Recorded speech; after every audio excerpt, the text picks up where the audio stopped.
Welcome back to the dojo. This is a greenbelt lesson, and it is the opening one for design patterns. I will assume you can write a class, write an interface, and pass one object to another through a constructor. I will assume nothing about patterns themselves. If you have heard the word factory and quietly hoped nobody would ask you what it meant, you are exactly who this is for.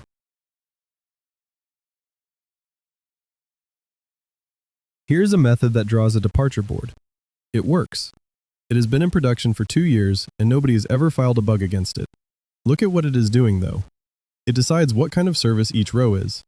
It picks apart the format the feed happens to send, and it works out the wording to show. 3 jobs, 1 method, and each of the 3 is a different kind of problem. Run it and you get 3 rows. Manchester on time, Leeds delayed 6 minutes, York delayed 2. That output is correct. It is going to stay correct for the whole of this lesson, and that matters because nothing we do here changes what this program prints. What changes is how many places you have to open to make it print something different. So what is actually wrong with it? Nothing you can point at. There is no bug, no bad variable name, no missing null check. The problem is that 3 separate things are going to change at 3 separate speeds, and all 3 of them are wired into one method. Add a tram, and you edit it. Move to a feed that sends comma-separated values, and you edit it. Change the overnight wording rule, and you edit it. 3 reasons, 1 place. Think about how a bridge gets built. Nobody stands at the riverbank and invents a way to hold up a road. There are known, documented ways to cross a gap, and they have names. An arch, a truss, a cantilever, a suspension span. An engineer is taught them because there is a finite number of ways a gap can be crossed, and every one of them was worked out by somebody who paid for the mistake first. That is all a design pattern is. Software borrowed the word from building, and it borrowed the idea with it.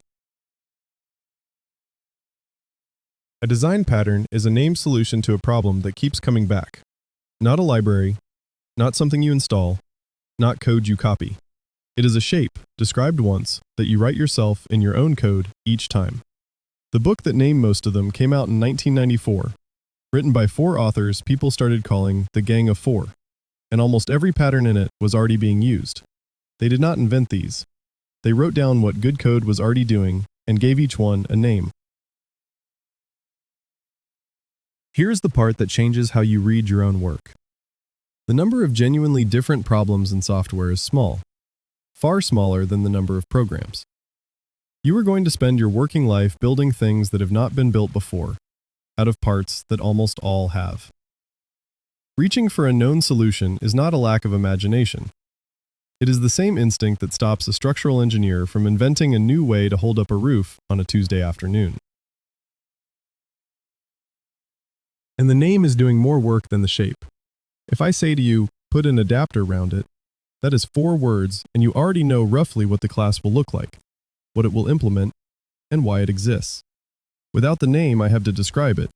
You have to picture it, and we have to agree that we pictured the same thing. A pattern name is a whole conversation compressed into 1 word. That is most of what you are getting. If that framing is useful, subscribe. The rest of this belt takes these 3 families one at a time and goes properly deep on each. There are 3 families, and the split is not arbitrary. Every pattern in the book answers one of 3 questions. How does this object get made? How do these parts fit together? Or how do these parts behave and handwork to each other? Creational, structural, behavioral. If you can put a problem in one of those 3 buckets, you have narrowed it from every pattern that exists down to about 8. And the cost of not knowing them is not that your code stops working. It is that you solve the same problem slightly differently in 4 places, none of them wrong, and then you cannot see that they were the same problem. The method we started with is 1 file. In a real code base, those 3 problems are in 3 files, in 3 teams, wearing 3 different names that somebody invented on the day. Family 1. Creational patterns. Every one of them is about the same question. How does this object come into existence, and who gets to decide which one it is. That covers factory, abstract factory, builder, prototype, and singleton. They vary in how much they hide and how far ahead the decision is made, but the question underneath is identical in all 5. Back to the site for a second. A concrete column can be cast in place, poured into shuttering where it will stand. It can be precast in a factory and craned in finished. Or it can arrive as part of a modular unit with the walls already on it. Same column when you are done. 3 completely different answers to how it came to exist. And each of those answers is a named method with known trade-offs.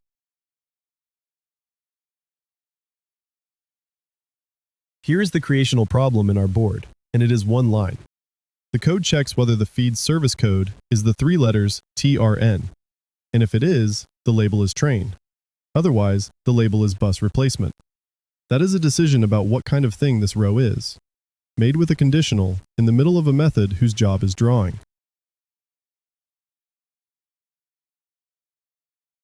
Now add a tram. You edit that line, but you also have to find every other place that made the same decision, because a decision written inline gets written inline again the second time somebody needs it.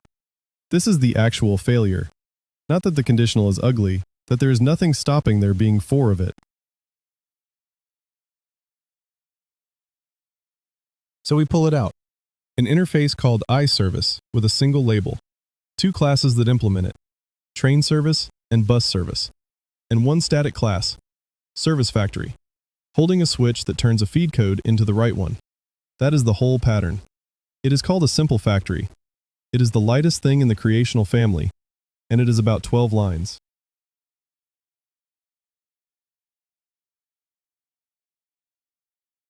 At the call site, it now reads servicefactory.4 of the code.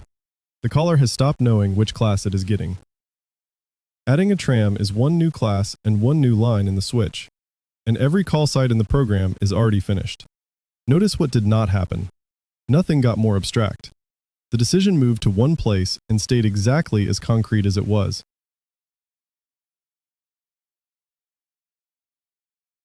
And notice what you can now say out loud. Instead of, there is a conditional in the render loop that works out which label to use, you can say, the service comes from a factory. 1 word, and the person you set it to knows where to look. That is the compression I promised you 2 minutes ago. Arriving for the first time. Family 2. Structural patterns. These are about how parts are put together so that the assembly does something none of the parts did alone. Adapter, decorator, facade, proxy, composite, bridge, flyweight. 7 names, 1 question. What is the shape of the join? This is the arch, the truss, and the cantilever. Not one of them is a new material. They are all the same steel and the same concrete you already had. What each one is a documented way of arranging those parts so the whole thing carries a load that no single member could hold on its own. Structural patterns are that, exactly. The parts are your existing classes. Here is the structural problem. This is the feed, and assume you cannot change it. It ships in somebody else's package. It hands you each departure as 1 packed string with vertical bars in it. The time, then the destination, then a 3-letter code, then the delay in minutes. That is not a shape any code of yours would have chosen, and you do not get a vote.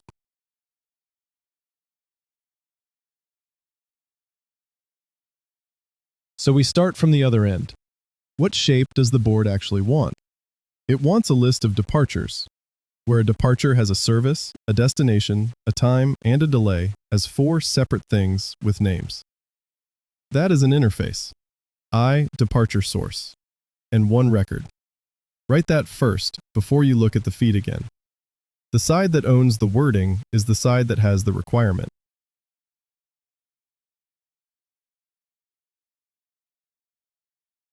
And now 1 class stands between the 2. Regional Timetable Adapter implements departure source, holds the feed, and its whole job is the splitting on the bar and the parsing. That is an adapter. Every mention of a pipe character in the entire program is now inside this 1 file. Nothing else has ever heard of the feed's format.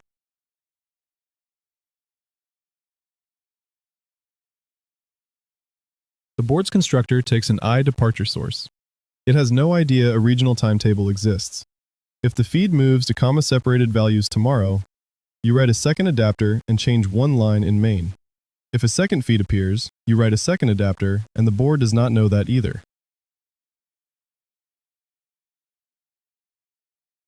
And again, the name, adapter. 2 syllables, and a colleague reading that class name already knows they will find parsing inside it, that they will find no business rules, and that it exists because of something outside the code base. They know all of that before they have opened it. Family 3. Behavioral patterns. How do the parts behave? And how do they hand work to each other? Strategy, state, observer, command, template method, iterator, mediator, chain of responsibility, visitor. This is the biggest family because it is the one about the bit that actually changes. Not what exists, but what runs. On a bridge, this is the expansion joint and the damper. The steel gets longer on a hot day, whether you plan for it or not, and a footbridge with a crowd on it will sway. Neither of those is solved by adding more steel. They are solved by parts whose job is responding to a condition that changes. Behavioral patterns are the parts of your code that exist because something varies at runtime.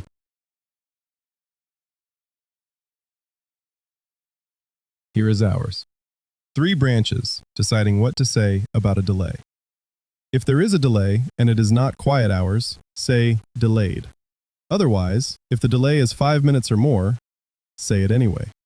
Otherwise, if it is not quiet hours, say on time. Read those 3 lines and try to state the rule in one sentence. You cannot, and that is the smell.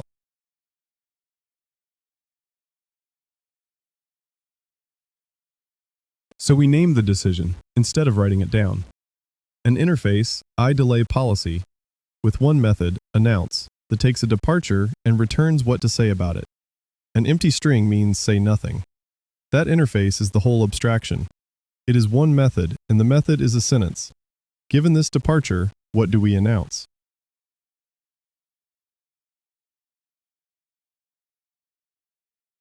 Then 2 implementations. Normal policy says on time when the delay is 0, and says delayed otherwise. Quiet hours policy speaks up only when the delay is 5 minutes or more, and stays silent below that.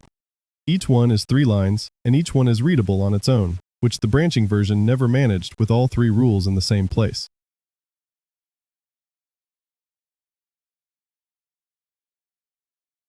The board takes an iDelay policy in its constructor, and here's the only place it gets used. One call to announce in the middle of formatting. That is a strategy. One decision, named, with a version of it per set of conditions, chosen from outside. There is no branch left in this method about wording at all.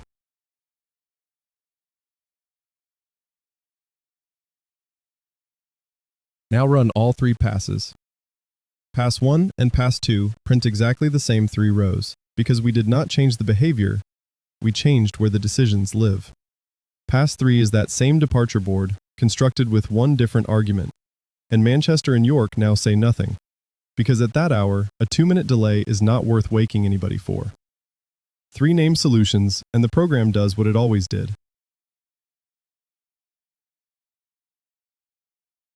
Three mistakes, and the first one is the expensive one. Knowing the names makes you want to use them. You will read this, open your own code, and see 6 places a factory could go. Do not. A pattern is a solution to a problem you actually have. The conditional we replaced had a second one coming, and we knew that. If a switch appears once and there is no second version of the thing on the horizon, leave it alone. An interface with one implementation that is never getting a second is a cost with nothing on the other side of it. The second is the name without the shape. Calling a class something factory does not make it one. And it is worse than a plain name because now the name is lying. If it does not decide which concrete type to build, it is not a factory. The value of these words comes entirely from everybody meaning the same thing by them. So a class that borrows a name it has not earned costs the next reader more than a boring one would. And the third is learning the diagram instead of the problem. Every pattern is usually taught as a class diagram with 3 boxes and some arrows. You can memorize all 23 of those and still not recognize one in the wild, because in the wild, you do not meet a diagram. You meet a method that has been edited for 3 unrelated reasons. Learn what problem each family answers. The diagram is the answer, and it is no use to you until you can see the question. So, a pattern is a named solution somebody already paid for. 3 families. Creational is how a thing gets made. Structural is how parts are joined. Behavioral is how they act. And the name is most of the value, because it is a conversation compressed into a word. This week's drill. Open one file you have edited 3 times for 3 unrelated reasons. Write down, in one plain sentence each, what varied. Then find out whether that variation has a name.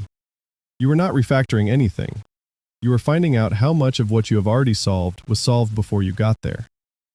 If this lesson helped you, subscribe, train hard, and see you in the dojo.